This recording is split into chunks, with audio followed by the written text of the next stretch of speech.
ఎందుకంటే జగన్ గారి పాట ప్లస్ 10%. జగన్ గారి పాట ఎంతంటే కరోనాలో వసూలైన మొత్తం. మీకు ఇప్పుడు అర్థమైంది కదా ఎంతెంత రేట్లకు పెట్టారో. అబ్బో, రాష్ట్రానికి ప్రభుత్వం మారిన తర్వాత ఎంత సంపద సృష్టించారో చూసుకోండి ఒకసారి. సో ఈ 10% పెంచి మేము పెట్టిన సర్కారు వారి పాట మీద 0.1% కనీసం ఎక్కువగా పాడాలి అన్నారు. సరేనా, ఆ లెక్కలు వేసుకుంటే 0.1% ఎంత ఉందో లెక్కేసుకుని దాని మీద ఎంత ఎక్కువ పడతారో వాళ్ళకి ఇస్తామన్నారు కదా. సర్లే, ఇంకా వీళ్ళకి ఇచ్చేది ఏంటి, మనోళ్లే కదా అని చెప్పి ఇద్దరు పాట పాడారు. అన్ని జిల్లాలు ఇద్దరే పాట పాడారు. ఏఎంఆర్ ఒకళ్ళు, సుధాకర్ ఇన్ఫ్రా ఒకళ్ళు. ఏఎంఆర్ ఎవరయ్యా అంటే ఎవరో మోహన్ రెడ్డి గారు. సుధాకర్ ఇన్ఫ్రా ఎవరంటే ఈ చలమలశెట్టి సునీల్ గారు, ఈ బాలం సుధీర్ గారు, ఈ రావులపాలెం మోహన్ రెడ్డి గారు, వీళ్ళ బ్యాచ్. 5 జిల్లాలకి వీళ్ళిద్దరే టెండర్ వేసింది. మూడోవాడు ఎవరు. మనవాళ్ళే టెండర్ వేసినప్పుడు ఇంకా ఎక్కువ వేయటం ఉంది అని చెప్పి సర్లే నువ్వు దీనికి ఒక ₹2 పడాయి, దానికి ఒక ₹4, దానికి ఒక ₹7. గవర్నమెంట్ సర్కారు పాట కంటే పైన వీళ్ళు పాడింది ఎంత అంటే ₹2 నుంచి ₹7 వరకు. ఎంతయా కాంట్రాక్ట్ విలువ? 400 కోట్లు, 300 కోట్లు. ప్రకాశం జిల్లాలో అయితే 1100 కోట్లు. 1100 కోట్ల రూపాయల మీద ₹5, ₹6 పాటకి అమీగోస్కి వచ్చేసినాయి కాంట్రాక్టులు. సరే, సంపాదించుకోండి. వీళ్ళు పాడిన పాట ప్రకారం నెలకు ఎంత కట్టాలయా మొత్తం 5 మీద కలిపి? ఇప్పుడు ఈ 5 జిల్లాల్లో ఒకటి చెప్తాయినండి. ఈ 5 జిల్లాల్లో ఒక జిల్లానే, కర్నూలు జిల్లా ఒక్కటే సుధాకర్కి వెళ్ళింది. మిగిలిన 4 జిల్లాలు ఏఎంఆర్. అంతకుముందు విశ్వసముద్ర, రాఘవ ఉండేవి, అవి ఏమైపోయినాయో తెలీదు. ఆ ఏఎంఆర్ అనే ఆయన మొత్తానికి మనకి బాగా అనువుగా ఉన్నారేమో. 4 జిల్లాలు ఆయనకి ఇచ్చారు, 1 జిల్లా సుధాకర్కి ఇచ్చారు. ఇక మొదలైంది తంతు. అసలు రెడ్ బుక్ అంటే ఏంటో ఇప్పుడు చూపిస్తున్నారు. ఏంటంటే అంటే వీళ్ళు నెలకి కట్టాల్సింది 5 జిల్లాల మీద కలిపి సుమారుగా 100-120 కోట్లు ఉంటుందండి. 100-120 కోట్లు. వాడు పాడిన పాటను బట్టి నెలకు కట్టాల్సింది 100-120 కోట్లు. వాళ్ళు వైట్లో, వాళ్ళ వెబ్సైట్ ప్రకారం వైట్లో వాళ్ళకు వస్తున్న రాబడి ఎంత అంటే దాదాపు 250 కోట్లు నెలకి. అంటే నెలకి గవర్నమెంట్కి కట్టాల్సింది కట్టంగా వాళ్ళకు 100 కోట్లు మిగులుద్ది. అది ఈ కాంట్రాక్టు, అది సంపద సృష్టి. ఓకే, సరే, ఈ 120 కోట్లన్నా కడుతున్నారా అంటే అది కూడా కట్టట్లా. మనవాళ్లేగా, కడితే ఎంత, కట్టకపోతే ఎంత. ఈ 120 కోట్లలో 150 కోట్లలో ఒక 60-70 కోట్లు గవర్నమెంట్ పనులు, రోడ్లు వేయడానికి, బ్రిడ్జిలు కట్టడానికి, మేము గ్రావెల్ సప్లై చేస్తున్నాం, మెటల్ సప్లై చేస్తున్నాం అని చెప్పి దాని కింద మినాయించేసుకుంటున్నారు. గవర్నమెంట్ పనులకి సప్లై చేస్తున్నాం అని చెప్పి. మిగిలిన 60-70 కోట్లన్నా కడుతున్నారా నెల అంటే అది కూడా లేదు. దాదాపుగా ఎప్పుడు చూసినా 3 నెలలు బాకీ పెడుతున్నారు. కాంట్రాక్ట్ ప్రకారం ఏంటంటే ఏ నెలకు ఆ నెల 1st తారీఖు కట్టేయాలి, 1st తారీఖు కట్టేయాలి. అట్లాంటిది 3 నెలలు పెండింగ్ పెడుతున్నారు. అది సగం. ఇందాక ఆయన అన్నట్టు కాంట్రాక్ట్ విలువ మీద అది ఎందుకు మోదొస్తుంది చూడండి. కాంట్రాక్ట్ వాల్యూ మీద 2.1% స్టాంప్ డ్యూటీ కట్టాలి. స్టాంప్ డ్యూటీ అది కూడా అమీగోసే కదా, మనవాళ్లే కదా అని చెప్పి ఆ స్టాంప్ డ్యూటీ కూడా కట్టించుకోవాలి. అందులో దాదాపు 100-150 కోట్లు మిగిల్చుకున్నారు. అంతకుముందు జగన్మోహన్ రెడ్డి గారు ఇచ్చినప్పుడు వాటికి కూడా స్టాంప్ డ్యూటీ కట్టించుకోకుండా నడిపారు. పోనీ చివరిలో అన్నా కట్టించుకుంటారా అంటే స్టాంప్ డ్యూటీ కూడా కట్టించుకోకుండా వాళ్ళ బ్యాంక్ గ్యారంటీలు వెనక్కి ఇచ్చేశారు. అంటే అంత ఎమిగోస్ అనమాట, అంత ఫ్రెండ్స్ వీళ్ళు. సో ఇంత సంపాదిస్తున్నావు కదా, నీ ఆరాం తీరిందా అంటే అబ్బే వాళ్ళ ఆరాం తీరలా. ఏంటంటే అసలు ఏఎంఆర్కి గవర్నమెంట్ ఇచ్చిన కాంట్రాక్ట్ ఏంటంటే ఎవరన్నా లైసెన్స్ తీసుకుని మైనింగ్ చేస్తా అంటే ఒక గ్రానైట్ క్వారీయో, లేకపోతే గ్రావెల్ క్వారీయో, లేకపోతే రోడ్ మెటల్ కంకర క్వారీయో తీసుకుని చేస్తా అంటే వాడు ఆ క్వారీ దగ్గర బయట కూర్చుని క్వారీలోంచి బయటికి వెళ్ళే ప్రతి లారీకి ఇంత అమౌంట్ అని కట్టాలి. అది ఆన్లైన్లో గవర్నమెంట్ వెబ్సైట్లో కట్టాలి. కడితే వాళ్ళకు రసీదు వస్తుంది. ఆ లారీ క్వారీలోంచి బయటకు వచ్చేటప్పుడు అరే రసీదు ఉందా లేదా నీకు, గవర్నమెంట్కి డబ్బులు కట్టావా లేదా అని చెప్పి ఆ రసీదు చూడటం వరకే ఏఎంఆర్ పని. అది అయిపోయిన తర్వాత ఇంకెక్కడన్నా చెక్ పోస్ట్ దగ్గర బండి ఆపితే ఆ గవర్నమెంట్కి కట్టిన రసీదు చూపిస్తే చెక్ పోస్ట్ ఆడ ఆపకూడదు, పంపించేయాలి. ఏఎంఆర్ రోడ్ పని అది. లైసెన్స్ ఇచ్చిన క్వారీ బయట కుర్చీ వేసి కూర్చుని బయటికి వెళ్ళే లారీలు, పర్మిట్లు, డబ్బులు కట్టినట్టు రసీదులు ఉన్నాయా లేవా చూడటం వరకే ఏఎంఆర్ పని. ఇంతకు మించి వాళ్ళకి ఇంకే పని లేదు. కానీ వాళ్ళు చేస్తుంది ఏంటి, రోడ్ల మీద పడిపోయి పల్లెటూళ్ళ మీద పడిపోయి ఏం వ్యాన్లు అయ్యి బొలేరోలు వేసుకుని రౌడీలు మంచి దిట్టంగా ఉంటారు. ఒకడు వాళ్ళందరూ జగన్మోహన్ రెడ్డి గారి టైం నుంచి అదే వృత్తిలో ఉన్నారు. వాళ్ళే వాడుకుంటున్నారు, మళ్ళీ కొత్తగా ఎక్కడి నుంచి చేస్తారు. సో అదే రౌడీలు ఊళ్ళ మీద పడిపోయి ఎవరైనా చెరువులోంచి మట్టి తెచ్చుకుంటున్నా, లేకపోతే పొలంలోంచి మట్టి తెచ్చుకున్నా, లేకపోతే ఊళ్ళో పక్కన గుట్టకాడ మొరం ఎత్తుకుని ఇంటి ముందు మెరక చేసుకోవడానికి వచ్చిన వాళ్ళని ఆపి, ట్రాక్టర్ని ఆపి ఇంత కట్టాలి అని చెప్పి అక్కడ నుంచోబెట్టి మరీ వసూలు చేస్తున్నారు. చూశారు కదా ఇందాక. మన గ్రామాల్లో ప్రజలేమో అమాయకులు, వాళ్ళకి ఎదురు తిరగడం రాదు, ప్రశ్నించడం రాదు. ప్రశ్నిస్తారు కానీ ఆడేదో చెప్తాడు, అయిపోద్ది, ఆ డబ్బులు కట్టేసి పోలేరా అని చెప్పి వచ్చేస్తున్నారు. నేను మీకు చెప్పదలుచుకున్నది ఏంటంటే, వీళ్ళకి ఇప్పటికే కరోనా రేట్లలో అతి తక్కువ రేట్లలో జిల్లాలు రాసి ఇచ్చేశారు.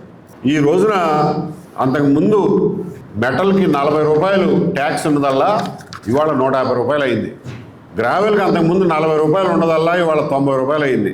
గ్రానైట్ అంతకుముందు క్యూబిక్ మీటర్కి 3000 ఉండేదల్లా ఇవాళ 5000 6000 అయింది. అంటే ఏమి చేయకుండా గవర్నమెంట్ ఇచ్చిన కాంట్రాక్టు వరకు క్వారీ బయట కూర్చుని ఆ డబ్బులు వసూలు చేసుకున్నా కానీ వాళ్ళకి డబల్ ఎంతకు పాడారో అంతకంత మిగులుద్ది. కానీ వీళ్ళు రోడ్ల మీద పడి జనాన్ని మీద పడి దోచుకోవడానికి కూడా అలవాటు పడిపోయారు. ఇవాళ ఏ స్థాయిలో ఉన్నారంటే వీళ్ళు 2025లో ఒకసారి ఈ ప్రకాశం జిల్లాలో బాగా విప్లవం వచ్చి వాళ్ళ చెక్ పోస్టులు, వాళ్ళ బూతులు అన్నీ కింద పడేస్తే 3 మంత్రులు వెళ్ళారు రాజీ చేయడానికి. 3 మంత్రులు కూర్చొని రాజీ చేశారు ఏఎంఆర్కి, గ్రానైట్ కంపెనీలకి. ఏమని రాజీ చేశారా అంటే, గవర్నమెంట్కి కట్టాల్సింది వేరు, మాకు కట్టాల్సిన క్యాష్ వేరు అని చెప్పి రాజీ చేశారు. రాజీ చేసి మార్టూరులో, ఒంగోలులో గ్రానైట్ కంపెనీల వాళ్ళతోటి మెమొరాండమ్ ఆఫ్ అండర్స్టాండింగ్, సంతకాలు ఉండవు వీటికి, అన్అఫీషియల్గా మెమొరాండమ్ ఆఫ్ అండర్స్టాండింగ్ ఒకటి రాపిచ్చారు. అంటే నువ్వు గవర్నమెంట్కి కట్టాల్సింది ఏంటి, వీళ్ళు ఈ గ్రానైట్ కటింగ్ ఇండస్ట్రీ ఉంది.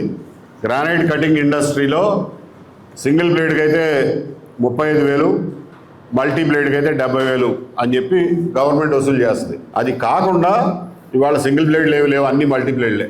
గవర్నమెంట్కి కట్టే 70,000 కాకుండా మాకు 80,000 కట్టాలి, కడితేనే మిమ్మల్ని నడపనిస్తాం అని చెప్పి ప్రతి ఒక్కళ్ళ దగ్గర 80,000కి ఎంఓఏలు చేసుకున్నారు. ఒంగోలు మిల్లులతోనూ, మార్టూరు మిల్లులతోనూ. వాళ్ళు ఏం చేస్తారు, వ్యాపారం చేసుకునే వాళ్ళు.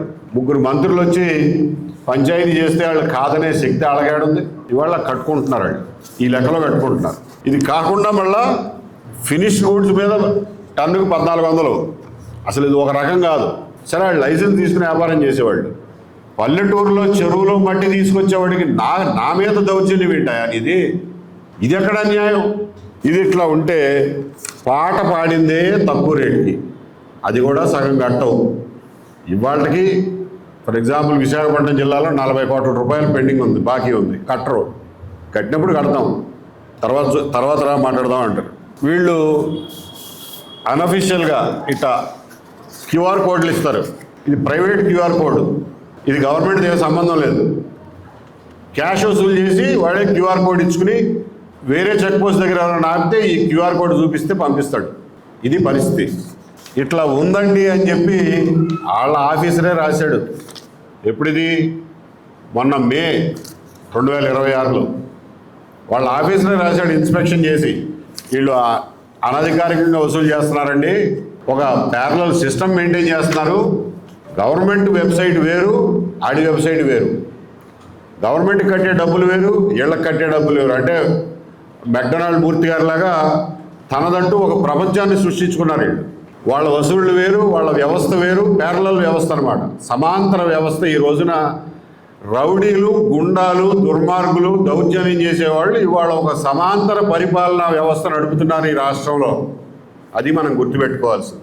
సర్లేవా, నువ్వు ఇవన్నీ చాలామంది పేపర్లో రాశారు, చాలా వీడియోల్లో వచ్చినాయి చూసాం, కానీ ఇప్పుడు ఏం చేయమంటావు అంటారు మీరు.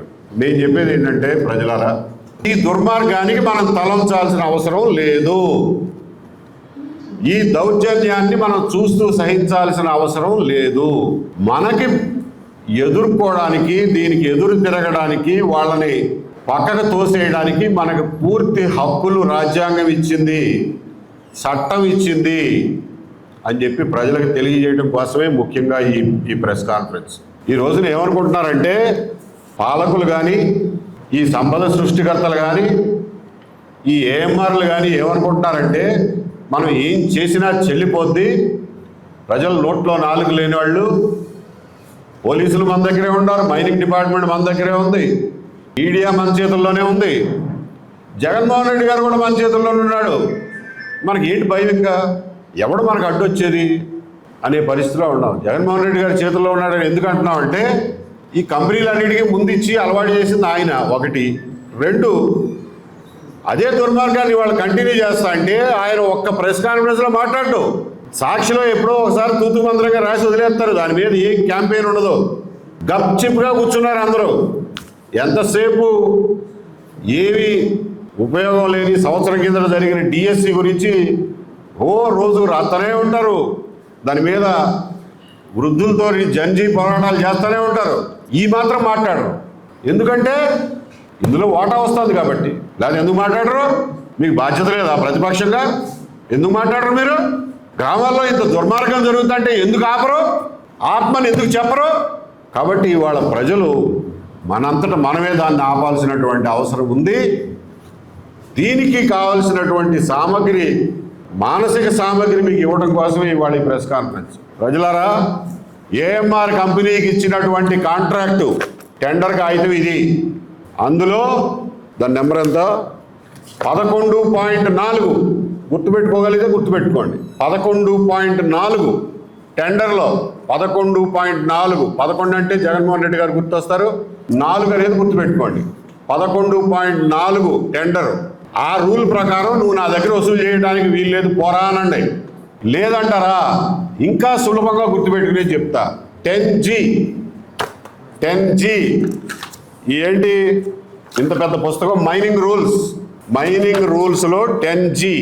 గ్రామాల్లో 10G అంటే అందరికీ తెలుసు, గుళికలు.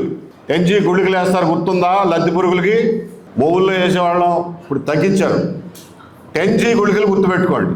10G మైనింగ్ రూల్స్ గుర్తుపెట్టుకోండి. ఇంకొకటేమో 11.4 వీలుంటే గుర్తుపెట్టుకోండి. వీటి ప్రకారం నువ్వు వసూలు చేయడానికి వీల్లేదు, పోరా అనండి. లేదు వాడు ట్రాక్టర్ ఆపి నువ్వు డబ్బులు కడితే తప్ప ముందుకు వెళ్ళనివ్వను అని అంటే అండి పక్కకు తోసేసి ట్రాక్టర్ను ముందుకు తీసుకెళ్ళండి. మీకు చట్టపరమైన రక్షణ ఉంది, చట్టపరమైన హక్కు ఉంది, రాజ్యాంగపరమైన రక్షణ ఉంది అని తెలియజేస్తున్నా. భారతీయ న్యాయ సంహిత కొత్తగా వచ్చిన ఐపీసీలో ఈ ఒక్క నెంబర్ గుర్తుపెట్టుకోండి. 34 బిఎన్ఎస్లో 34. ఆ నెంబర్ గుర్తుపెట్టుకోండి చాలు. ఎవరైనా పోలీసు వాళ్ళు వస్తే తర్వాత వచ్చి ఆయన పక్కకు దోసావంట, ఎందుకు దోసావు, నీకే హక్కు ఉందంటే 34 అని చెప్పండి పోలీసు వాడికి. 34 ఏం చెబుతాయా అంటే చెప్తా, ఏం చెబుతావు రాసి ఉండదు చెప్తా. Nothing is an offence which is done in the exercise of the right of private defense. Nothing is an offense which is done in the exercise of the right of private defense. తెలుగులో చెప్పాలంటే ఆత్మరక్షణార్థం చేసిన ఏ పని కూడా నేరం కాదు. ఆత్మరక్షణార్థం చేసిన ఏ పని కూడా నేరం కాదు. అందులో సెక్షన్ 35 ఏం చెబుతుందంటే ఆత్మరక్షణ అంటే కేవలం శరీరం రక్షణే కాదు, ఆస్తి రక్షణ కూడా ఆత్మరక్షణ కిందే వస్తుంది. మీకు ఈ సెక్షన్లన్నీ గుర్తుపెట్టుకోలేరు కానీ 34 గుర్తుపెట్టుకోండి. ఎవరన్నా వస్తే 34 అని చెప్పండి చాలు. వాడు చేసేది ఎంత నేరం అంటే ఏఎంఆర్ వాడు చేసేది, పల్లెటూరులో మీ మట్టి ట్రాక్టర్ని ఆపినాడు అతను సెక్షన్ 126(1), 308(1), 309 సెక్షన్లను అతిక్రమిస్తున్నాడు. Wrongful restraint, extortion, attempt to robbery, ఇది దోపిడీ. చట్టం ప్రకారం వాడు చేసేది దోపిడీ, రాబరీ, దొంగతనం, ఎక్స్టార్షన్. కాబట్టి దాన్ని ఆపటానికి మిమ్మల్ని మీరు రక్షించుకోవడానికి మీకు పూర్తి హక్కులు ఉన్నాయి. మీ ఒకళ్ళ వల్ల చేత కాకపోతే గ్రామస్తుల్ని పిలిచి వాళ్ళ సహాయం తీసుకునే హక్కు కూడా మీకు ఉంది. మీకు సహాయంగా వచ్చిన గ్రామస్తులు కూడా ఈ చట్టపరమైనటువంటి రక్షణ వాళ్ళకు కూడా ఉంది. ఆత్మరక్షణ అంటే మన సొంతానికి మనం రక్షించుకోవడం కాదు, పక్కన ఉండి రక్షించడానికి మనం వెళ్ళినా కానీ మనకి ఆ చట్టం మనం కూడా రక్షిస్తుంది. ఇది చట్టం చెప్పేది. ఏం మారాడు గనక ఏ గుండాగాడు పల్లెటూరులో ట్రాక్టర్ ఆపినా వాడిని పక్కకు దోసేసి ట్రాక్టర్ ముందు నడిపించండి, మీకు పూర్తి రక్షణ ఉంది చట్టపరంగా. కొన్ని ఏఎంఆర్ఓలు కాకుండా ఎవరినో పంపించి నేను పంచాయతీ ఆఫీసర్నో లేకపోతే పక్క గ్రామ విఆర్ఓనో ఇంకొకటో అంటే మాత్రం కొంచెం ఆలోచించండి. ఓహో, ఈయన గవర్నమెంట్ ఆఫీసర్ రూపంలో వచ్చాడనమాట. వస్తే 2 విషయాలు గుర్తుపెట్టుకోండి. అయ్యా మీరు గవర్నమెంట్ ఆఫీసర్ అంటున్నారు కదా, మీ ఐడి కార్డు చూపించండి, మీ పేరు చూపించండి, అది ఒకటి తీసుకోండి. మీరు ఏ పని మీద వచ్చారు? నేను చెరువులో మట్టి తెచ్చుకుంటున్నా. చెరువులో మట్టి తెచ్చుకోకుండా ఆపాల్సింది ఎవరు? రెవెన్యూ వాళ్ళు ఆపాలి. వేరే వాళ్ళకి ఏమి చెరువు మీద అధికారం లేదు. చెరువులో మట్టి తెచ్చుకుంటా అంటే మైనింగ్ వాళ్ళు రావడానికి వీల్లేదు, లేకపోతే పోస్ట్ మ్యాన్ రావడానికి వీల్లేదు. పోస్ట్ మ్యాన్ వచ్చి ఆపితే మీరు ఆగాల్సిన పని లేదు.